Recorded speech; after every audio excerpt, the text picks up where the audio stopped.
Қайырлы күн, достар. Қиярдың рассолы қосылған рассольник рецептімен бөліскім келеді. 3 литр суды отқа қойып, 850 грамм сиыр етін саламыз. Қайнағаннан кейін көбігін алып, жай отта етін пісіреміз. 90 грамм перловканы қатты отта бөлек кастрюльде 20 минут пісіріп аламыз. Табаға 3 ас қасық өсімдік майын құйып, 1 пиязды турап саламыз. Пиязды 3-4 минут қуырамыз. Сәбізді саламыз, 5 минут қуырып тарелкаға салып аламыз.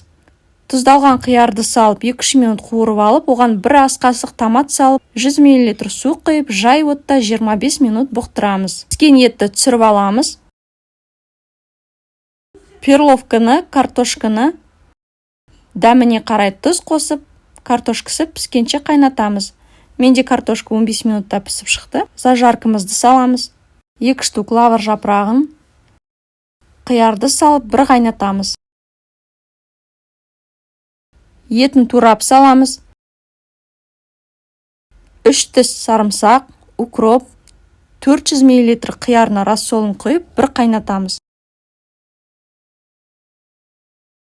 Рассольник дайын болды, астарыңыз дәмді болсын. Рецепті ұнаса лайк басып, комментарий қалдырып, каналыма жазылыңыз.